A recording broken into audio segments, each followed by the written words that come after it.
A pair of multiple-time OVI offenders each picked up their 6th arrest this weekend. On Sunday around 4 o'clock, Jessica Wieland of Defiance was pulled over for multiple traffic violations on US 24 east of State Route 15. Those polls opened up at 6:30 this morning for Ohio residents and 7 a.m. for Michigan residents. Reporting live for NBC 24 News, I'm Elyse Chengery. Back over to you. So here's the first hill we're going up. I have my composure now, but we're going to see how this goes. A pack of prized elephants packs its trunks and heads off to retirement. Now, it's also very important to travel a far distance from the car in front of you. I know even getting into the station this morning, a car in front of me spun out. So even if it doesn't look that bad, sometimes you may hit some black ice on the road. So just make sure you're real careful while traveling, especially throughout this winter season. I know it's kind of our first snow that hit us this morning, but just be careful. This morning, car maker Fiat Chrysler Automobiles says its first quarter earnings soared on the back of a strong performance in North America. She's noticed the boy there once before. She just moved here, but she said possibly maybe the boy was wandering down the street trying to get to the park. She's just glad that she found him before one of the trains went by. Once again, the Wood County Sheriff's Office says this is still under investigation, and we'll bring you more updates on air and on our website, NBC24.com, as soon as we have them. Reporting live in Segnet for NBC 24 News, I'm Elyse Chengery. Now, what we're being told by police is that a Good Samaritan, she was a worker down here at the Port Authority. She was taking out garbage when she found that 13-year-old girl. We are out in Waterville. Our Life's Better summer tour every Thursday is checking out a new city. And what better way to show you Waterville than being literally on the water? We're here in Forsyth. We're talking to Battalion Chief Bryce Blair. This is where the 3 fires took place. I dare you to go out and slide on that tarp. You dare me to do it? I'd do it. Hold my Let's mic. see what you got. This is probably not the smartest decision she's ever made, I'm thinking. About right there. You got to go full force.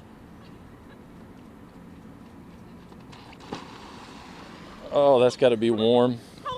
You see it right here with your own 2 eyes. It's a whole nother experience. I know that I said on the way, photographer Greg and I saw maybe some puddles on the side of the roadways, but once we reached here to State Route 66, it's closed in both directions, and we're being told that that back there used to be a barn. There are 2 cars there. The one has windows completely blown out. There's a giant stick right through the back of that SUV, and when it's described tornadoes like the swirling winds, you can see that's exactly what happened, because there's just siding and gutters that are wrapped up in these trees that you can see are just ripped out of the grounds. Now we have fans over here. We have Cubs fans and Indians fans, and you guys are all getting along. Oh, yes, we are. Good guys here. We share pretty much everything on Facebook these days, but would you want your friends, family, even strangers in the operating room with you? One plastic surgeon shows every angle, slice, and implant on social media. That big game is tonight. Can you believe that football season is already here? It seems like it was just summer. I know photographer Brandon and I were talking about that, but the season's here. This is Andy Brungard. Now you are the head football coach. How are you today? I'm doing excellent. I'm great. This is the first game of the season tonight. You ready? Absolutely. This is something that we've been preparing for since June. Hope you guys get that win. Thank you. Appreciate You guys it. excited for the game? Yeah! All right. Now I hear that Anthony Wayne has a really good band, so let's hear from them as well. Here at the Marathon Classic. Don't forget, it's today until Sunday. Tickets are $15 today, $20 tomorrow and Sunday. And we have all that information on our website, NBC24.com. Reporting live for NBC 24 News here at the Marathon Classic, I'm Elyse Chengery. That's right. If you like big trucks like I do, well, get ready for Monster Jam. It's taking place this weekend at the Huntington Center. We are talking to the local guy here, Charlie Puckett. How are you today? Great this morning. Thanks for letting me come. You said this is your office. This is a really cool office. It has its... Around 4 o'clock this morning, neighbors called the Toledo Police Department. They said a man was standing outside in front of a house. He was brandishing a gun, and he was screaming obscenities, and he was threatening police officers. What you're looking at right now is Cleveland fans getting so excited, but you can see that fans are even lined up all the way on the parking garage. And guess what? I think I finally found JR's T-shirt. I've lived here my whole life. I've been waiting 52 years for a championship, and LeBron bought it home, man. Now to an NBC 24 follow-up. Flint officials held a town hall meeting to discuss the ongoing water crisis. Mayor Karen Weaver talked about the Flush for Flint program. All 3 boaters that were stuck out on the waters here in Lake Erie for 16 hours were found alive and well Monday morning. Those 3 21-year-olds are John Coates, Ryan Root, and Jesse Perez. John's mother, Stephanie, called police Sunday night after her son didn't come home. I told my mom, I said, if he tells me that they're going to start dragging the river, I said, I'm gonna lose it. And when I was on the way down there, I got the call that they found him. So I was like, praise the Lord, he's safe. And then he called me. Seen here is John's dad giving his son a big hug. This is the first time he's seen John after searching for him for hours and finding out that his son's alive. Lieutenant Ashebelter, thank you for joining us today. Thank you. Once again, that State Route 66 is closed here, and we'll have more information on our website, NBC24.com, on those detours, how you can safely navigate through here. And I know after speaking to Kimberly, there are some more storms today, so make sure you just stick with NBC24 and online, NBC24.com, for all of those updates. Reporting live for NBC24 News, I'm Elyse Chengery. Back to you in studio. And clearly, yes, we are talking about baseball. We're here at Fifth Third Field. We're talking to the turf manager, Jake Tyler. Hey, good morning. Good morning. You're taking us on a trip. Yeah, let's take a ride. Take a ride around the ballpark this morning. Thank you for joining us and take us on this cool trip. I appreciate it. Yeah, absolutely. All right, guys, make sure you get your tickets. The game starts at 4:05 against the Louisville Bats. We will see you there. My name is sodium polyacrylate, which is Say that 3 times fast. sodium polyacrylate, sodium polyacrylate, sodium polyacrylate. All right, so I have a lot of practice saying it, okay? And it is really cool because I'm only going to use about this much, about 100 milliliters of this very, very fine powder. And it doesn't really, if you feel it, it feels more like, go ahead and feel it. Describe what it feels like. It's right now. It kind of feels like salt. Hi, good morning. Yes, we are in downtown Cleveland.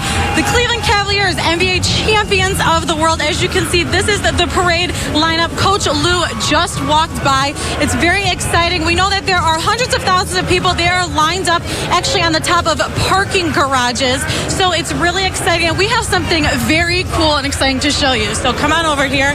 We have the actual trophy. So here you go, Toledo. These free hot meals are offered here at the Toledo-Lucas County Public Library Monday through Friday from 4 to 4:45. And Mary says the more the merrier. She would like more kids to come here, ages 18 and younger. For NBC24 News, I'm Elyse Chengery. Congratulations to both of those best warriors, Specialist Dakota Van Brocklin and Staff Sergeant Logan Gelhausen. They'll both be heading to Massachusetts at the end of June to compete at the National Best Warrior competition. Reporting for NBC24 News, I'm Elyse Chengery. Thousands of local volunteers rolled up their sleeves on Saturday for Global Youth Services Day. It's an annual event which provides opportunities for local youth to give back to their community. Make sure you leave early in the morning and just be patient when you're heading home from your commute from work later on today. We know it's going to be closed for 120 days, but just respect those construction workers in those areas and drive slowly so that you can get to your destination safely. Reporting live for NBC24 News, I'm Elyse Chengery. Thanks so much, Christy. Thank you. The park is open. It opened at 11. I know there was a long line this morning. They're open until 7 o'clock. That's for June, and they have longer hours coming up in July. You can find all that information on our website, NBC24.com. It's summertime. Come check out Silk City at Cedar Point. Reporting live for NBC24 News, I'm Elyse Chengery. A cold case dating back to 1985, unanswered questions, hours spent in a courtroom, and no killer found. Rachel Hill has spent the last 31 years looking for her sister's killer. Information which will lead to the arrest and conviction of his daughter's killer. There are watch parties. Even though it's chilly, those watch parties are happening outside throughout the entire city. And also the Cavs, they will be getting those championship rings around the same time that the Indians are hoping to get one step closer to winning the World Series. Once again, that first pitch is at 8:08 tonight here at Progressive Field, and at Quicken Loans Arena, the Cavs, they play at 7:30 tonight. So a lot happening here in Cleveland. Reporting live in Cleveland for NBC24 News, I'm Elyse Chengery. That's right. Thousands of people are going to be lining up the streets in downtown Toledo today celebrating St. Patrick's Day. We are here at the Blarney. We are talking to Ed Buzinski. He's the owner. 10 years celebrating. Tell me what that's like. Oh, it looks awesome, right? I mean, that's the best shamrock I've ever seen. I'm not sure what that is. Ed, you're about to hire me, right? Yeah. Now, another helpful tip when you're shopping in the malls is do not place your receipt in the bags. Keep it in your purse or your pocket in case someone were to take your bag. They cannot return your purchase with your receipt. This is Neil Cheney, and we're featuring your house today. How are you this morning? Good. How are you doing? I'm good. So how many lights do you have set up here? There's between 8,000 and 9,000 lights this year. Here at Belle Amore Bridal Boutique in downtown Toledo, we are talking to the owner, Michelle McCullough. Good morning. The holidays are upon us. Black Friday is just this week. I decided to head on over to speak to Dick Epstein. Now, he is the president of the Better Business Bureau here in Northwest Ohio, to find out the safest ways for you to shop. Tickets are $5, so make sure you come on out to this great event. Reporting for NBC 24 News, I'm Elyse Chengery. Let's have Aiden take it home.